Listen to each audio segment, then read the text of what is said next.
Nous sommes avec Noam Anouar, délégué syndical Vigipolice, auteur de La France doit savoir, aux éditions Plomb. Pour vous les policiers, c'est aller sur les Champs-Élysées le 31 au soir ou à côté de la Tour Eiffel, c'est un moment de tension, un moment tendu? Écoutez, la particularité, on va dire, puisque M. Mélenchon comparait le dispositif de cette année avec celui de l'an passé, on avait eu quand même un appel à manifester de façon massive de la part des Gilets jaunes sur les Champs-Élysées pour le soir du réveillon. Donc cette année, effectivement, l'appel n'est pas reconduit, ce qui explique sans doute la diminution justement du dispositif pour passer de 140 000 à 100 000 effectifs. Maintenant, effectivement, tous les points de concentration importants de population ont nécessité justement d'être sécurisés. Parce que, naturellement, on pense à la menace terroriste, aux terrasses, aux commerces, aux restaurants qui seront bondés. Et cette année, la particularité, c'est l'absence de transport. C'est-à-dire qu'on imagine bien qu'en cas d'événement majeur, on n'a aucune possibilité d'évacuer justement les personnes, puisque les transports ne fonctionnent pas. Donc il s'agirait effectivement Donc ça veut dire qu'il va y avoir un problème de congestion.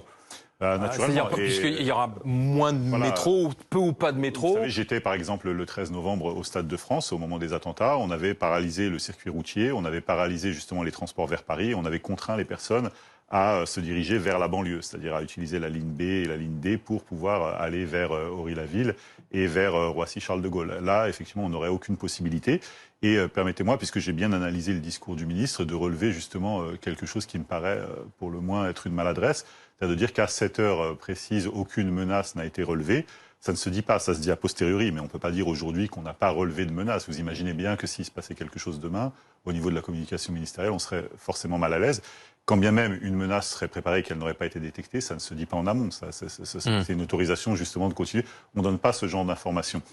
Et je dirais accessoirement, quand il parle effectivement des dispositifs qui étaient mis en place, les pompiers, c'est bien de le dire parce qu'effectivement on assiste à des feux de véhicules permanents, donc c'est bien de mobiliser les pompiers. C'est presque de tradition malheureusement, même si les Strasbourgeois n'ont pas attendu le jour de l'an, puisqu'on a eu des événements avant-hier, des événements importants de cet ordre-là. Et également, quand il parle des collectivités locales et de la mobilisation des collectivités locales, effectivement, moi, je me permets de citer nos collègues de la police municipale. C'est pas un gros mot que de dire police municipale et de ne pas dire justement... Vous travaillez ensemble. Tout à fait, voilà. Donc quand on dit collectivité locale, effectivement, ce sont les élus, c'est l'action des élus qui est mise en avant, mais c'est avant tout la police municipale qui est devenue un partenaire important et primordial justement de l'action de sécurisation sur le terrain. Et on peut les citer sans complexe, voilà. Raphaël Maillochon. Je rebondis sur ce qui a été dit, notamment sur les transports en commun. On n'a pas encore exactement le dispositif de sécurité pour Paris. Il y a une réunion aujourd'hui entre le préfet de police, l'état-major pour définir tout ça.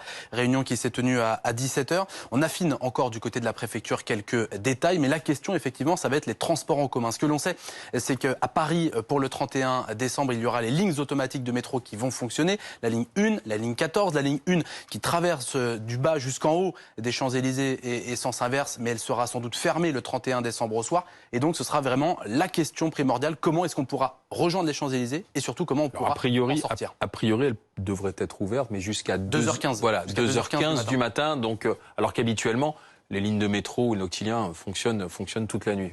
Très clairement, ce qui va se passer, c'est que comme on n'a pas de transport, ça va justement... il y avoir une congestion de voitures. À utiliser justement les moyens de transport individuels, en l'occurrence les taxis et les véhicules de transport individuel. Donc on va avoir des difficultés au niveau du stationnement, des difficultés également au niveau de l'alcoolémie, puisque c'est une soirée qui malheureusement compte un certain nombre d'accidents mortels avec le week-end de la Toussaint qui sont tristement connus pour ça au niveau des statistiques.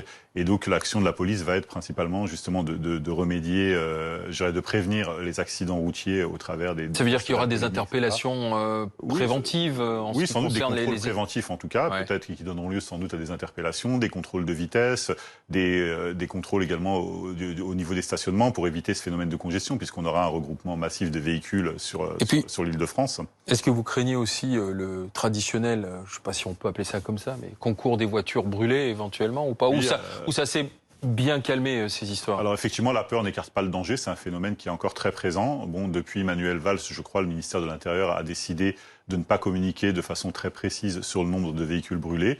Mais naturellement, comme je vous le disais, le phénomène inquiétant cette année, c'est que ça n'a pas attendu le réveillon de la Saint-Sylvestre. On en a eu le soir du réveillon de Noël et on en a eu avant-hier sur la région de Strasbourg, qui est connue malheureusement depuis des années. Je l'ai évoqué la semaine dernière sur votre plateau pour ce genre de rituel, qui nuit gravement à l'ordre public. Ouais, plus les pétards, plus les mortiers éventuellement. Alors en principe, ces dispositifs sont interdits par arrêté préfectoral, mais on sait bien que ça ne freine pas malheureusement leurs utilisateurs pour les utiliser contre les forces de police et les forces de l'ordre. On l'a vu à Grasse la semaine dernière. Ouais, donc le principal souci demain, ça va être la congestion dans le centre de Paris, faute de transport en commun et donc un afflux éventuel de voitures particulières, quoi, qui risque de créer de très forts et très gros bouchons. Ça va créer des difficultés du point de vue de la circulation routière, du point de vue de la surpopulation en général, mais il ne faut pas qu'il y ait d'incidents majeurs parce qu'on serait confronté à une difficulté d'évacuation des populations. Oui, puis on a un contexte social plutôt tendu en plus en ce moment qui font que peut-être que les esprits peuvent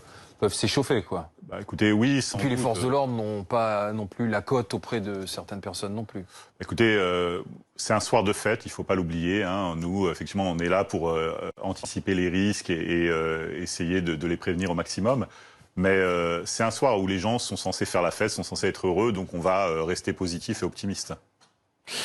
Merci Noam Anouar.